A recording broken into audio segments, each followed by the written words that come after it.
Shalom. So, I was thinking of starting with a quote from Crime and Punishment by Dostoevsky. I have been planning this rant for a bit, and um, in the video today, uh, in Homeroom, Paul Vanderklay, kind of uh, kind of indicated that he's like, "Oh, I shouldn't even mention this. It's gonna set Jacob off." And I said, "Too late. I was already going to make this rant."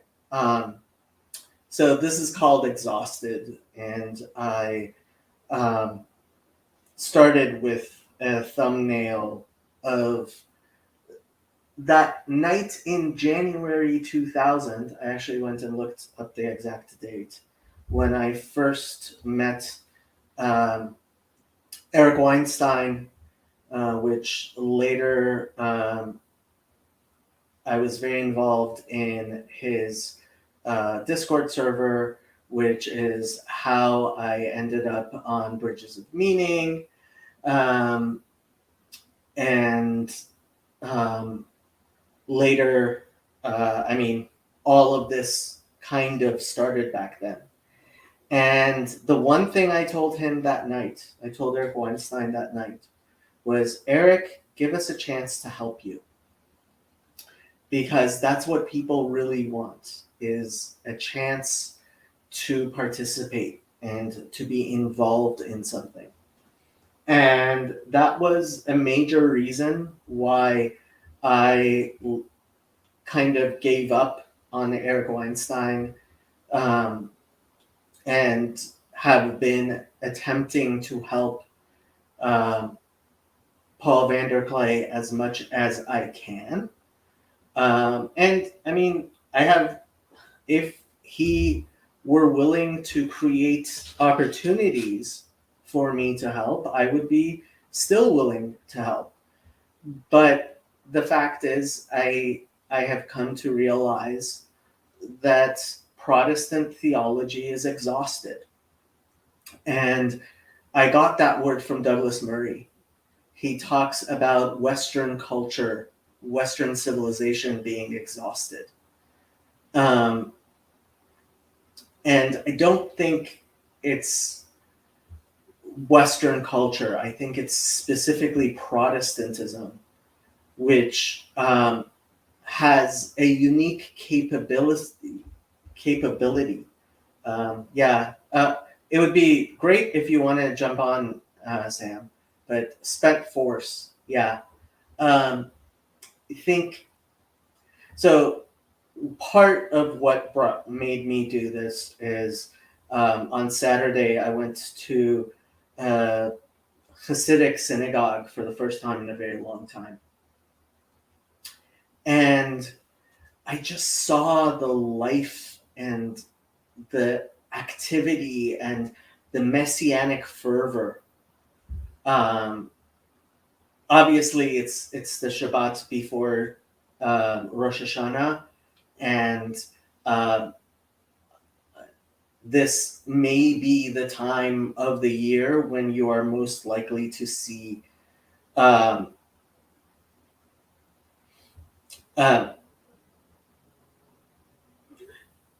actual fervor, but it was beautiful.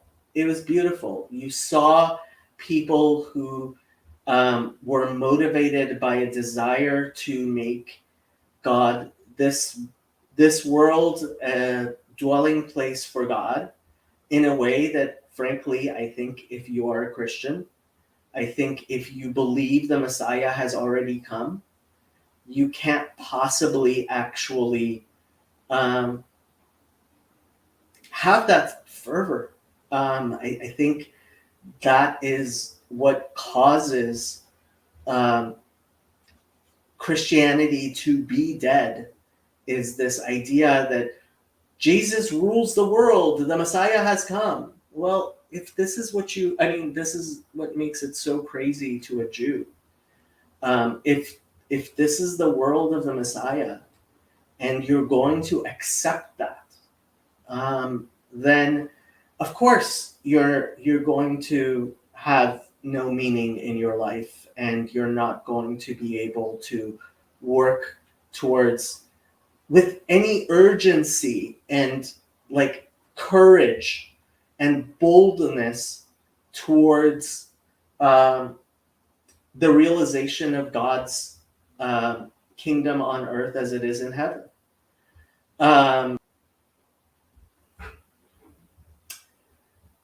Christianity is dead when it stops being excited for Jesus to come back. Yes, but why should you be excited for Jesus to come back? So, the quote from Crime and Punishment. So Raskolnikov, spoiler alert, he killed somebody, and he's talking to Sonia, who about the fact that he killed somebody. Raskolnikov, you see yourself that it's all wrong, but I have told you the honest truth. Sonia, what kind of truth is that, oh God? I only killed a louse, Sonia, a useless, vile, pernicious louse. A human being, a louse? Of course I know she wasn't a louse, he answered with a strange look. But I'm not telling the truth, Sonia, he added. It is a long time since I have told or known the truth. This was all wrong. Your judgment is sound there. There were quite different reasons. I have not talked to anybody for a long time, Sonia. Now my head aches badly. His eyes shone with the fire of fever. He was almost beginning to wonder. An uneasy smile on his lips. His utter exhaustion was apparent underneath his feverish excitement. Sonia could understand his weariness. Her head also was beginning to feel dizzy, and he spoke so strangely. Some of it seemed clear enough, but how, oh God? And she wrung her hands in despair. No, Sonia, that's all wrong, he began again, suddenly raising his head as though struck by a new turn of thought that had aroused him again. That's not it. Rather, suppose, yes, it's much better this way. Suppose I am ambitious, envious, malicious, vile, vindictive, well, and have perhaps a tendency to madness. Let's have it all at once. They've talked of madness before, I know. I told you just now that I couldn't keep myself at the university. But do you know, I might perhaps have done it. My mother would have sent me enough to pay my fees, and I could probably have earned money for boots and clothes and food. There was a teaching to be got. I was offered half a ruble a lesson. Razumikin works, but I turned nasty and wouldn't do it. Yes, I turned nasty. That's the right word. Then I lurked in a corner like a spider. You've been in my wretched little hole, of course. You've seen it. But do you know, Sonia, that low ceilings and cramped rooms crush the mind and the spirit? Oh, how I hated that hole. But all the same, I would not leave it. I deliberately stayed in it. For days on end, I didn't go out. I wouldn't work. I wouldn't even eat. I just lay there. If Nastasia brought me food, I ate it. If not, I let the day go by without asking on purpose, out of spite.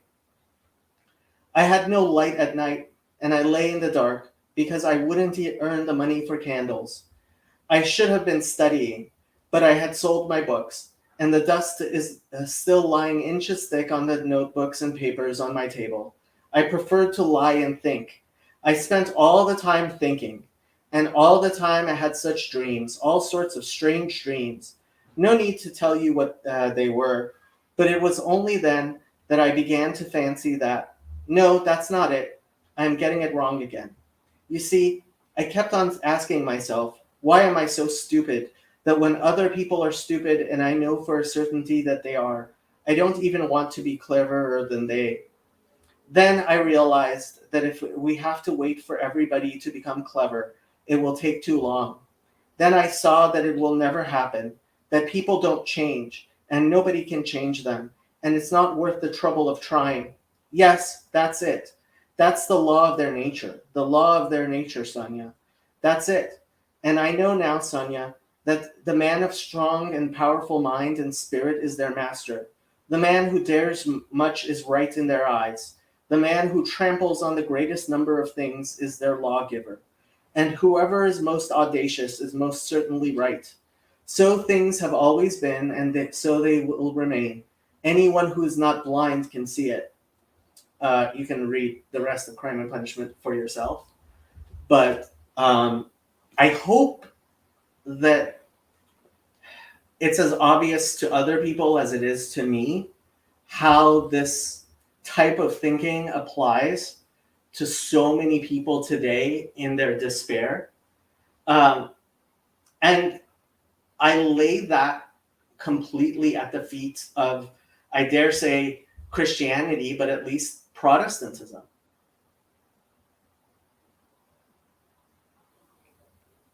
So Dostoevsky's writing about Protestantism. Dostoevsky, Russia. well, it might be Christianity as a whole. No, this is, I mean, so part of the reason I did this today and I did it last night as well is I've decided, okay, I give up on the CRC and Mo and PBK, and I'm gonna go back to my own channel and focus on Judaism because,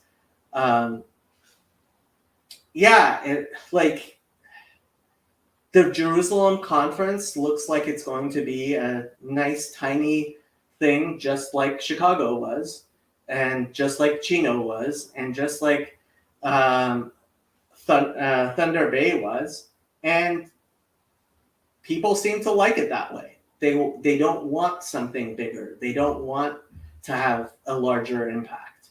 And like, you can't force people to lead.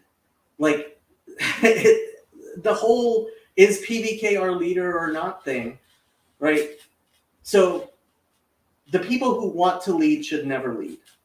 And you want to pick leaders who don't want to lead.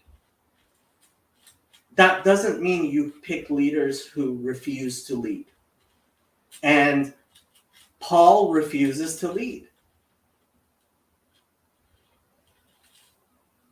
And I have to accept that. Like on Twitter, I ended up with this little spat on Twitter with somebody who's like, Paul is leading. And I'm like, ask Paul. And when Paul Vanderklay, like, ask him, are you the leader? He will say no.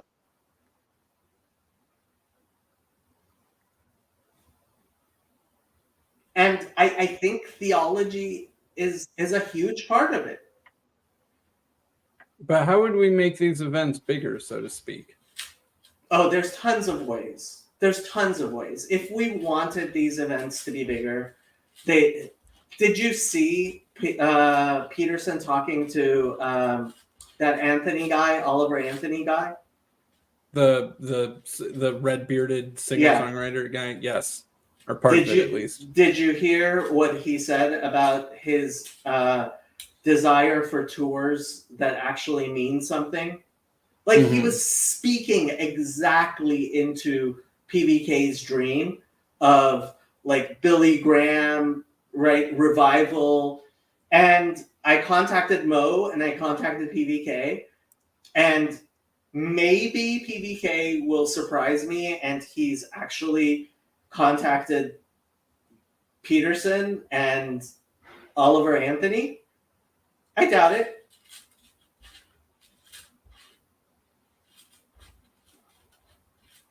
I mean, Jerusalem would be very, very nice and big if Oliver Anthony announced he was coming.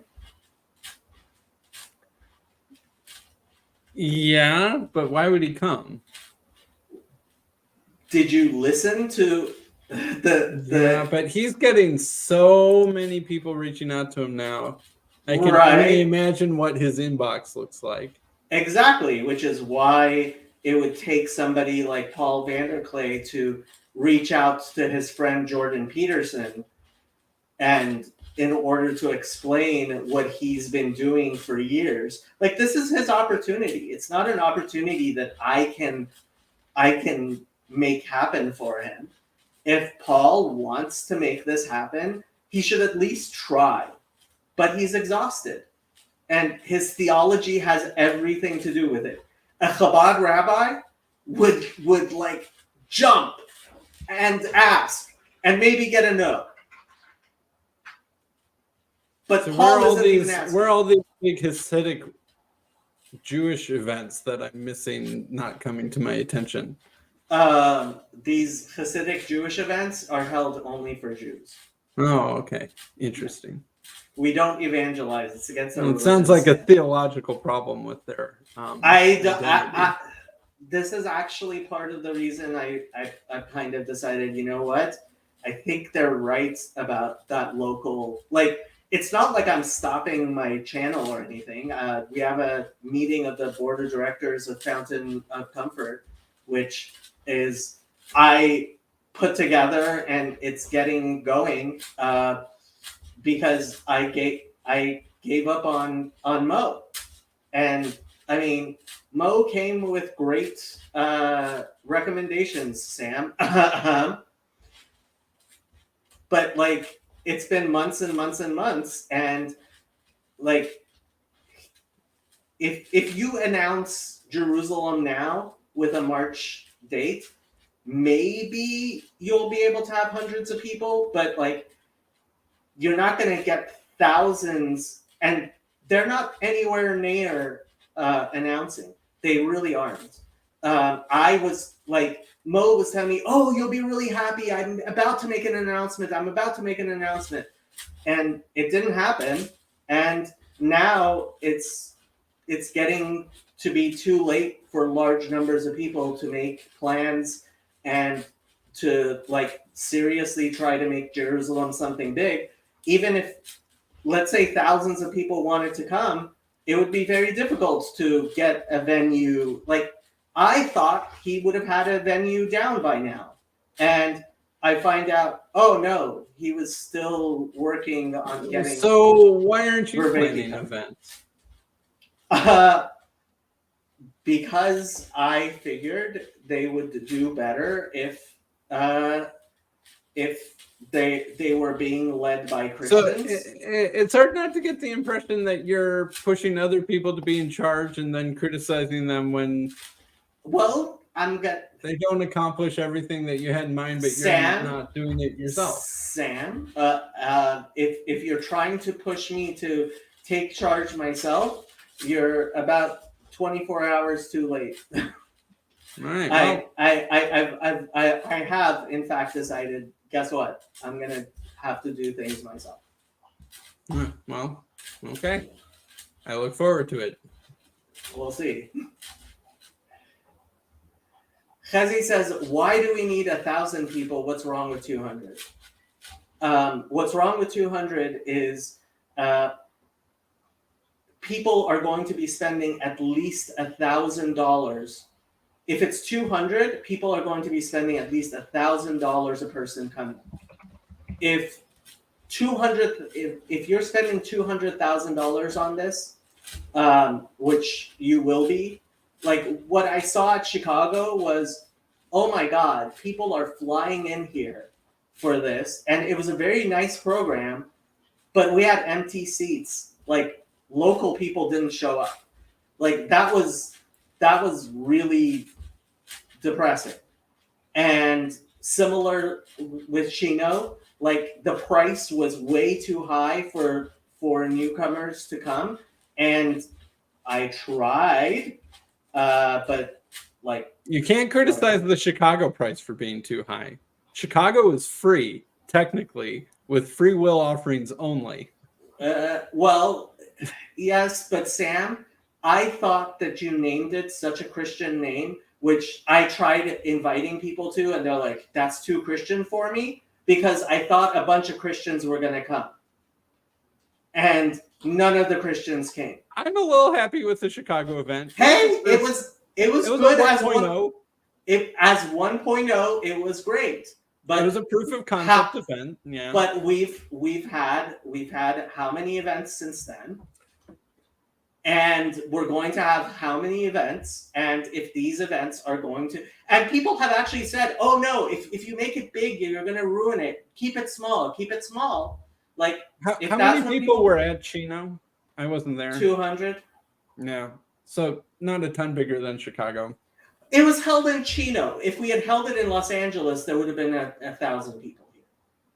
Isn't Chino like right next to Los Angeles? Yeah. How many people didn't go to Chino because it was only in Chino? a 2-hour drive.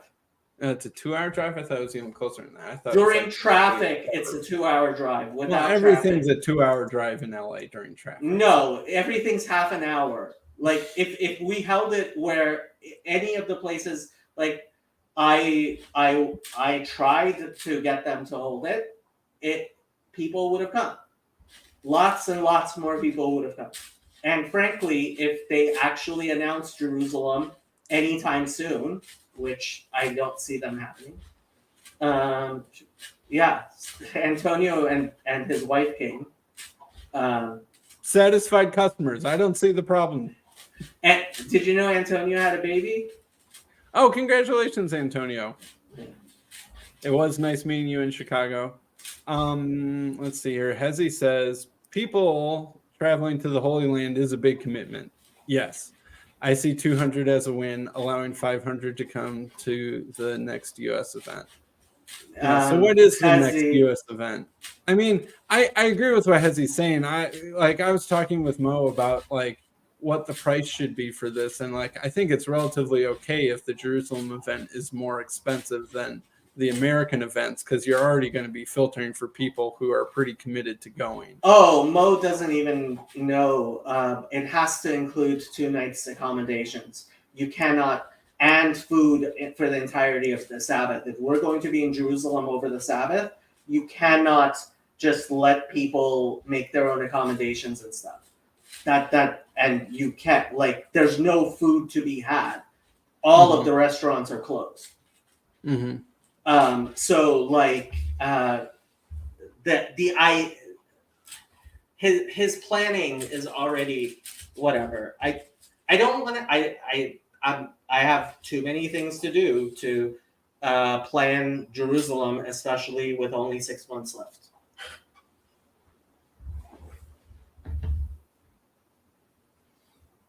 So how else are you doing? Why did you have Eric Weinstein as your? That was a picture of that was a picture I took with Eric back in January of 2000, and I was explaining my beginning because I'm gonna make some changes now. My channel's gonna become far more focused on Judaism, and I'm gonna kick some people off my StreamYard account. No, I'm going to fight you on that one. What do you mean? You're going to fight me? I will use whatever tools are at my disposal. I need to figure out what those are, but I'm going to fight you on that one. Your tools are to actually pay for your own account, Mr. Tiedemann. No, I do not want to do that. It's not that expensive. I know. It's just another thing on the bill. Look, I've been trying to get Mo to like make it happen for like a year. On the Joyful Mother of Children Foundation, but like it hasn't been happening. Jonathan, what do you? No, I think the remnants of the Joyful Mother of Children Foundation are on your wall behind you. They're nailed to the wall. It's been it's over. You think it's over? I don't think it's over. I have hope, great hope, that God will inspire the Protestants to repentance, and they will also start believing in the coming of the Messiah. I think Andrew's right. I really don't think this is some club. I mean, minimum though to go to Israel is going to be like what, $2,000? Well, So At best. the, they moved it. They moved it into March, so the tickets are going to be a lot more expensive than the date I had planned. So your round trip tickets are going to be like $2,000, and then That's before accommodation, eating. just for the weekend we would have to like spend at least $500 per person, probably more.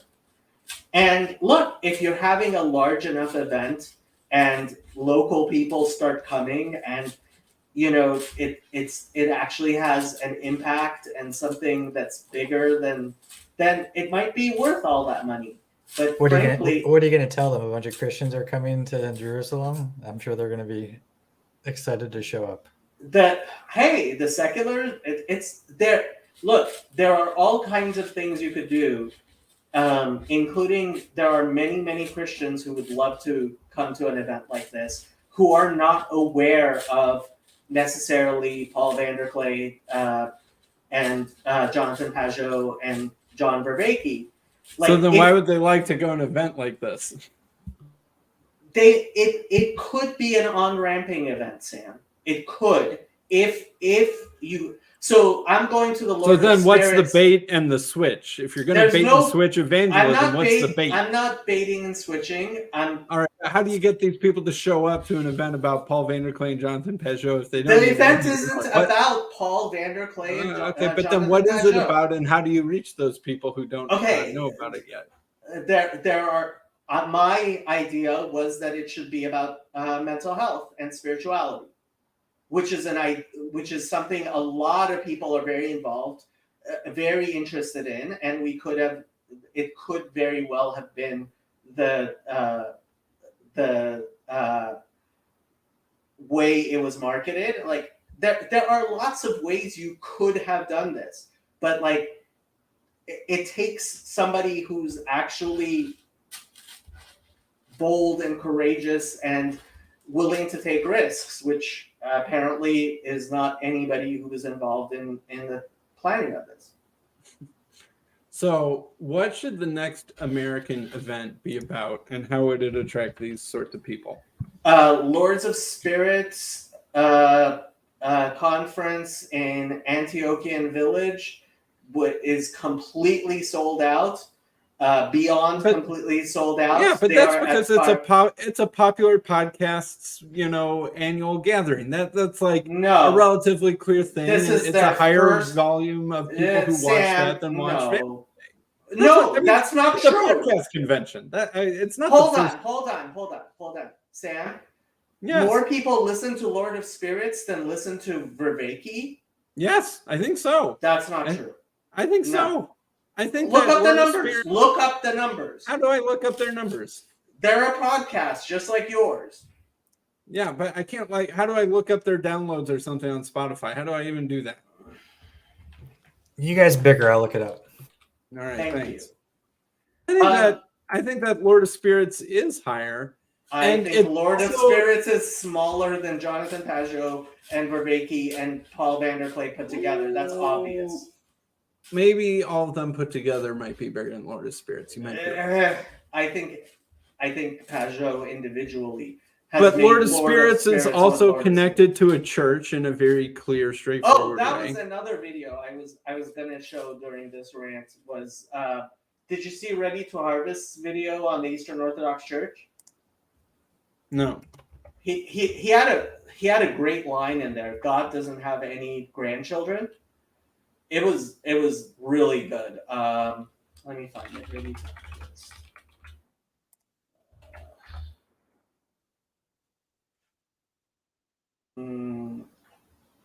Yeah, this came out yesterday. Let me put it up.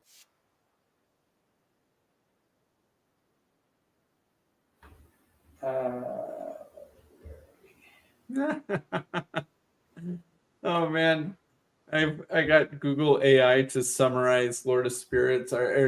It's summary of Lord of Spirits. The podcast is about the seen and unseen world in Orthodox Christian tradition, which is just like from the intro.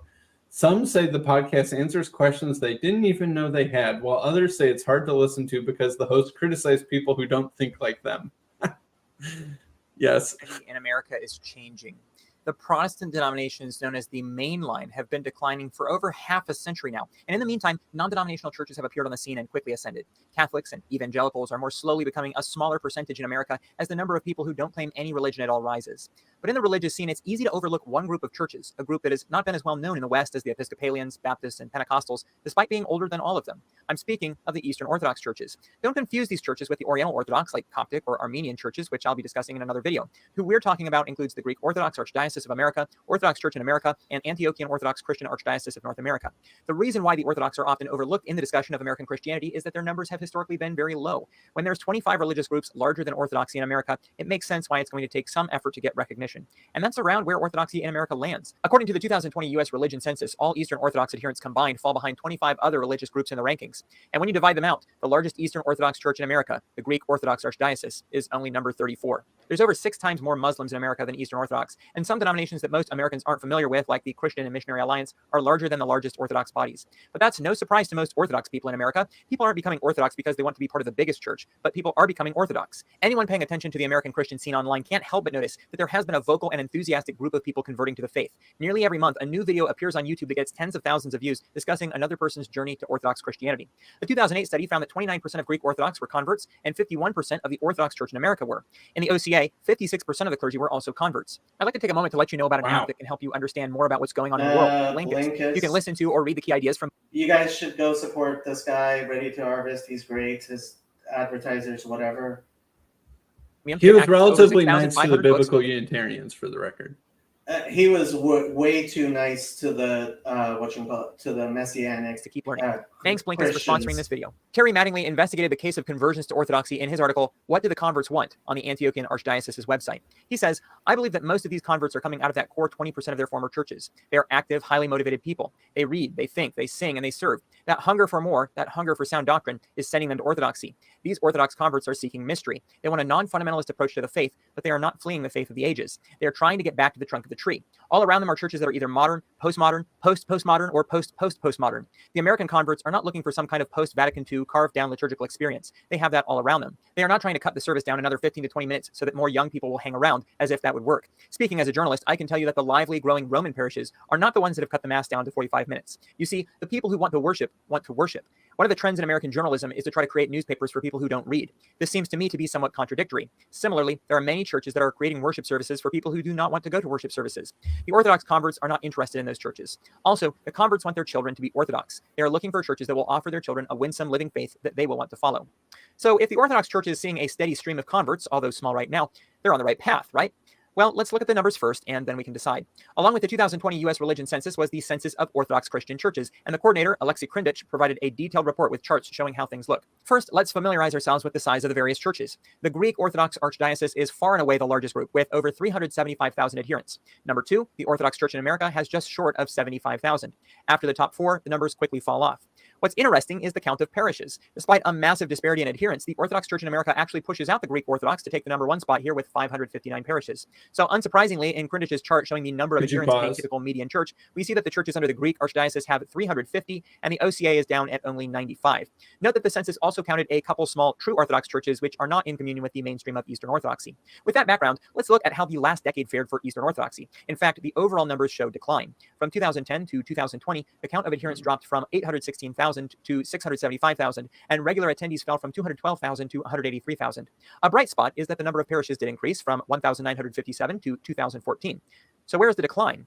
All of the largest church bodies experienced it. The Greek Orthodox Archdiocese dropped by over 100,000 adherents. In absolute numbers, that number of people is actually larger than the entire size of any one of the other Orthodox groups. The OCA lost 12%, the Antiochian Church was down 5%, Serbians down 13%, and Rokor down 14%. There are some exceptions, however. The Macedonian Diocese saw an 11% increase, and the Bulgarians increased by 60%. So how is it that Orthodoxy has seen this decline, while at the same time they celebrate conversions and have an outsized presence in many online discussions of American Christianity? Let's revisit the last sentence from my quote of Mattingly's article. Excellent question. Also, The converts want their children to be Orthodox. They are looking for churches that will offer their children a winsome living faith that they will want to follow. This observation, keeping the children Orthodox, seems like the place we need to look to find the decline. If people are converting in and they are at least having kids at their replacement rate, then people must be leaving if there's a decline. On June 10, Ryan Burge, who studies denominational statistics and makes hundreds of graphs and charts to display the data, stated an observation on Twitter. If I've learned anything in looking at religious statistics, it's this. When it comes to growth, retention is easy and conversion is hard. The best indicator of the future size of a religion is not the number of missionaries it sends, but how many children are in the pews. So we ask, what is the retention rate of orthodoxy? And the Pew Research Center has those statistics. In the 2014 Religious Landscape Study, they determined what percentage of people raised in different faiths still identified with it. Of those polled, 80% of those Americans raised Hindu were still Hindu. 77% of the Muslims stayed Muslim. 75% of those raised in Judaism were retained. Historically Black Protestant, 70%. Evangelical Protestant, 65%. Mormon, 64%. Catholic, 59%. Where does orthodoxy fall in here? It's at 53%. That's tied with unaffiliated people who stay unaffiliated and ahead of three groups in the poll. Mainline Protestants, who are cratering even faster, Buddhists, and Jehovah's Witnesses, who lose. Yeah. Look at those numbers. That's interesting. I mean, I had always suspected that Orthodoxy was not really growing like people said, because I live in a relatively Greek area. I'm basically, I live where my big fat Greek wedding was set, basically. And there are lots of Greek churches near me.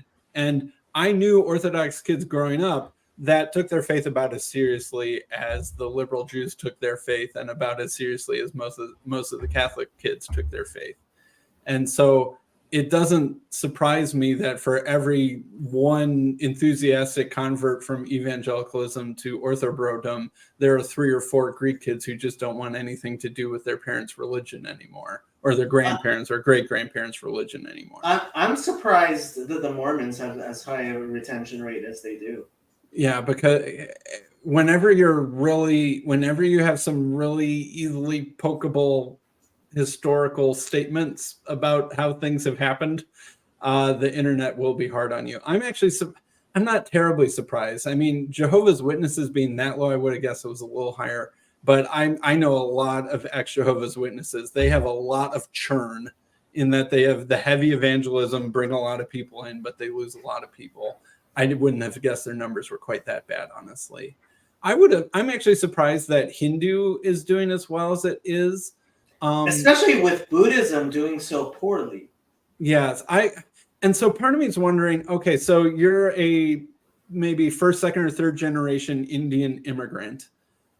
Most of those people I know don't seem particularly religious, but maybe it's the sort of thing where they're like propositionally a nun, but like their wedding, it will still be something to do with Hinduism. Their funeral will still be something to do with Hinduism. And then it's a very loose association. And it's not like they've become something else, but they're not very tightly attached to their practice. Well, Vivek Ramas, whatever his name is, he would like, if he would just convert to Christianity, he would do so much better in the polls. Yeah, but like he doesn't. Trump too, for the record. And I mean, Tulsi Gabbard at this also, like, her family is this weird Hindu, like. Oh, she grew up Hare Krishna, like a something like that. Of Hare Krishna, and Hare Krishna is a westernized Hindu cult. It's not really like from India Hinduism. Yeah, so I don't know. I really don't know, but like I'm surprised that there's such a difference between Buddhism and Hinduism. I don't know how you like. I view the two so linked that I can't see what would be causing one to lose so much retention while the other not. I would guess that some Buddhism is still really small, and I wonder how much of Buddhism in the U.S. is California Buddhism versus their parents. Their parents were baby boomer Buddhist California Buddhists, and now they're Buddhists. Yeah, and now they're nuns. Yeah, that's why I wonder about. Yeah, that might make sense. I'm surprised Orthodoxy isn't holding on to its. I'm surprised Orthodoxy underperformed Catholicism, I mean, they're pretty close. So, like, they're right next to each other on the list. So maybe within the statistical range, they're about the same. But I would have guessed that Orthodoxy was doing a better job than Catholicism on holding on to the youths, so to speak. Hezi wants you to go before a rabbinic court and proclaim that you will be a Noahide. I have no desire to do such a thing. Sorry, Hezi, tried. Yeah. Here, pull up that chart again, if you don't mind. Jacob. I mind very much. Yeah. So historically, Black Protestant is holding on. So what's interesting is that the top 4 have a very strong ethnic component.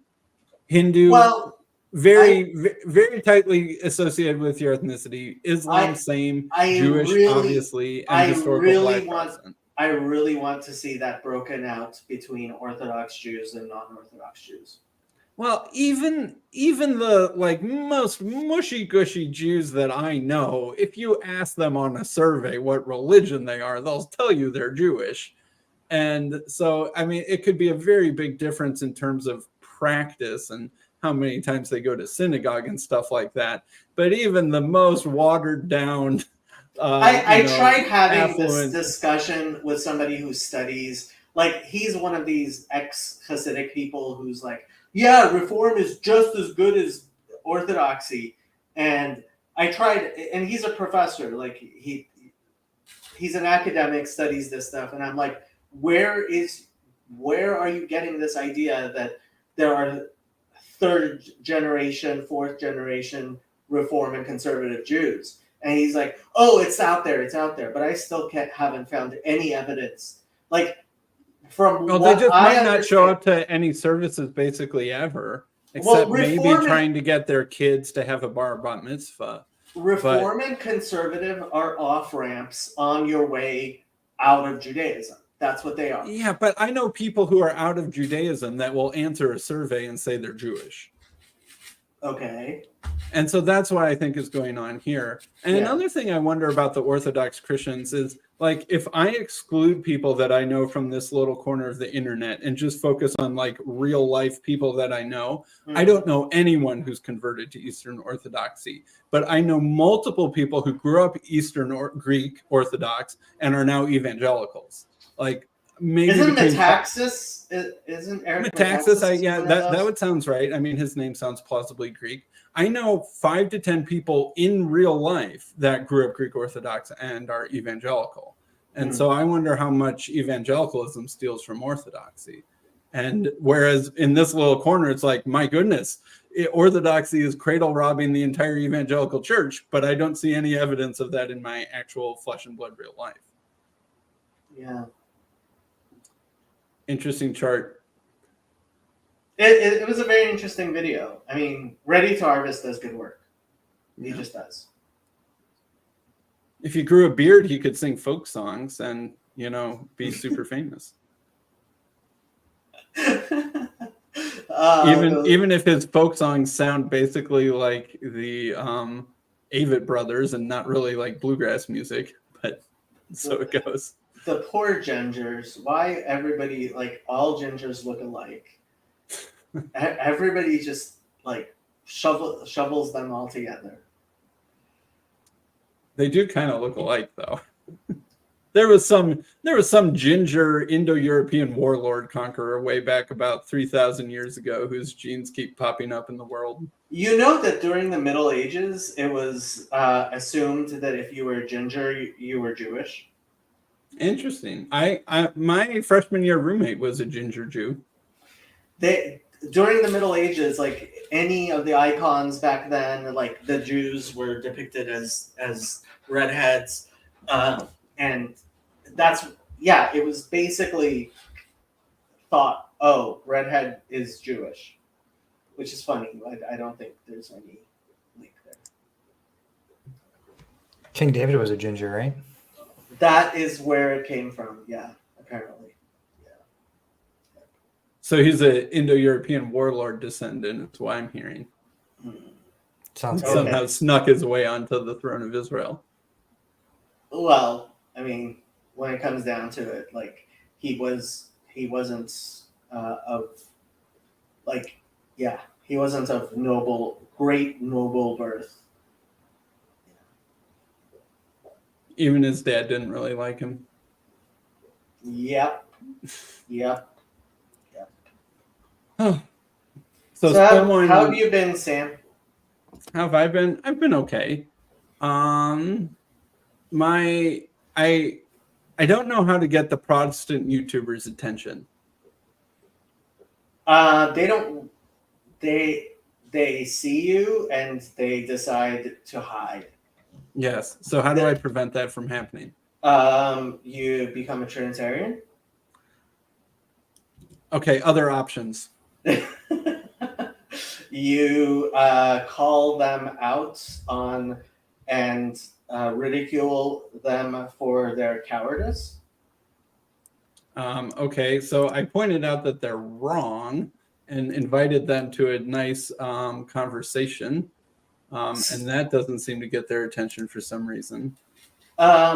Okay, so what I have been saying a lot, and I don't think any Christian can retort to, is that there is not a single Christian pastor in this entire country who is convinced that a majority of their congregants believes in a version of the Trinity that is not clearly heretical to their own beliefs. And so that's why they don't want to talk about the Trinity. Because first of all, they're not sure their own view is not heretical. Second, they all know that their congregants have some heretical view. And like So how do I get their attention? I agree with everything you just said. How do I get, say, Gavin Ortland to talk to me? Who's Gavin Ortland? Gavin Ortland. So Shouldn't you be doing homework, Andrew? You know, I just finished a quiz, so we are chilling. You are chilling. We are chilling. Chezi says offer off-screen meeting first. They could be very nervous and need to do this in a safe space. So Gavin Ortland, he's got 37,000 subs. He's a pastor at a Baptist church in California. Mm-hmm. He makes a lot of videos basically talking about how various Catholic things are wrong. Mm-hmm. Like, I object to the Immaculate Conception. I object to Mary's Assumption. These sorts of things. Why? And then, so what I did is I made a response video. He made a video about Rabbi Tobias Singer is wrong about the Trinity. And I made a response video to that. And so what I did in my video, so a lot of what Gavin Ortland does is he'll go through some, Catholic doctrine like the Assumption of Mary or purgatory or whatever, and show how it developed over time, and therefore how it's not originally apostolic and not to be treated as authoritative, and why you should believe the Protestant sola scriptura version instead. And so I made a video that kind of responded and looked at some of the arguments he made in that Tobias Singer video he put out about a month ago. And then I did what he did. I showed the development of the doctrine of the Trinity over time. I was like, there you go. And the same reason why you think that purgatory is a later development and shouldn't be believed in, the Trinity is a later development, shouldn't be believed in by your own methods. Also, I'd love to talk to you. And got an email response to him that was basically like, thanks, I'm busy. I appreciate the engagement with my work. Something like that. This seems really weird. The whole Protestant whatever contribution is like interreligious dialogue, Honestly, it seems really bad that the Protestants are stopping that. Hold on. The Protestant contribution is interreligious dialogue? Yeah, they certainly helped. I'm pretty sure we stopped killing each other after the 30 Years' War. Well, as far as I know, right now there's a war between Eastern Orthodox Christians killing each other in the Ukraine. So, Yeah, because they're not sufficiently Protestant. oh, that's why they're not sufficiently Protestants.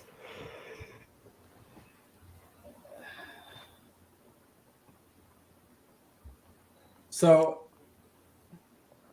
here's a strategy I might employ to try and get their attention. Mhm. Gavin seems to be mostly, and like honestly, Gavin is very winsome and very kind and has good conversations. And I think I could have a really good conversation with him. And I like him for those sorts of reasons. He's not the Want to combative. platform a false teacher, Sam? I want to have a conversation. I want to get platformed by a false teacher, not platform a false teacher. He already has a platform. So the one strategy I have that I'm thinking of is he's mostly looking at Catholic apologetics and being like, how do I debunk Catholic apologetics? Probably because he's feeling some amount of pressure of young Protestants wanting to become Catholic or Orthodox. And so my new strategy, get on the Catholic channels that he likes Mm. and then be like, hey, Catholics, I have a peace offering for you. I can show how that in order to believe in the Trinity, you must believe in the development of doctrine and the authority of a church magisterium. Yeah, I think you would have a much easier time. So you and I Catholics can agree about that point. I go in the opposite direction and reject your church magisterium and the Trinity. You go in that direction, accept the church magisterium and the Trinity. Who's caught in the middle, who doesn't make any sense, is these Trinitarian Protestants. And then the Catholics start arguing about that, or start pushing that in terms of their Catholic apologetics. And then he's feeling apologetic pressure on that front. And then see how he responds to that. That sounds like it would work. My question is, how do I get on the Catholic channels? Well, no, I actually think you would have an easier time getting on the Catholic channels. But Dale Tuggy has been doing this for much longer than you have. And I don't see much difference between your approaches. And my question is, like, if they're not talking to Dale Tuggy, I mean, I'm assuming he's approached these same guys. To be fair, Dale Tuggy is having a debate with James White in the spring. So that is, quote unquote, being platformed by the Trinitarian apologists, the Trinitarian Protestant apologists. So he's doing his thing, and he likes academic style debates better than I do because he's an academic. And I'm more on the winsome internet long form conversation thing. He's done, some of those, but that's not like his shtick nearly as much as it's mine. And I like Dale Tuggy. I'm not going to take anything away from Dale Tuggy. We talk on the phone somewhat regularly, and I think he's a great guy.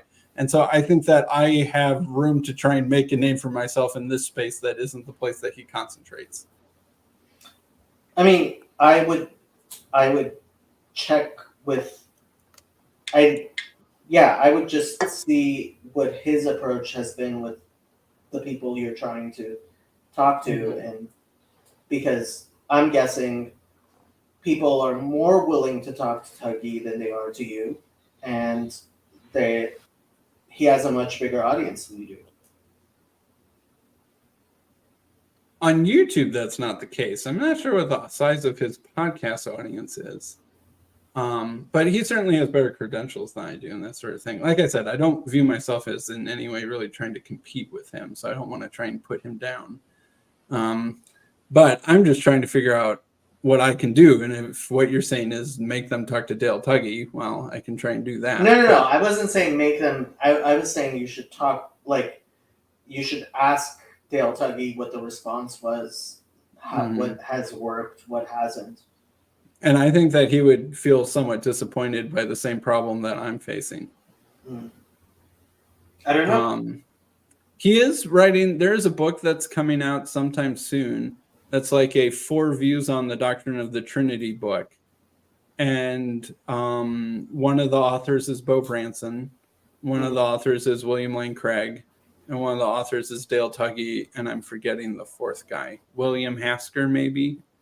who's a Christian. He's not going to do the favorite Jew of all Trinitarians, Summers. No. Wait a minute. I thought, what's his name? Prager is the favorite Jew. Oh, well, he is. But Summers is what Trinitarians quote constantly. You've heard the Summers argument, I'm sure. Yeah. Basically, as long as you fudge enough things around and call two types of fudge the same type of fudge, then that's an argument.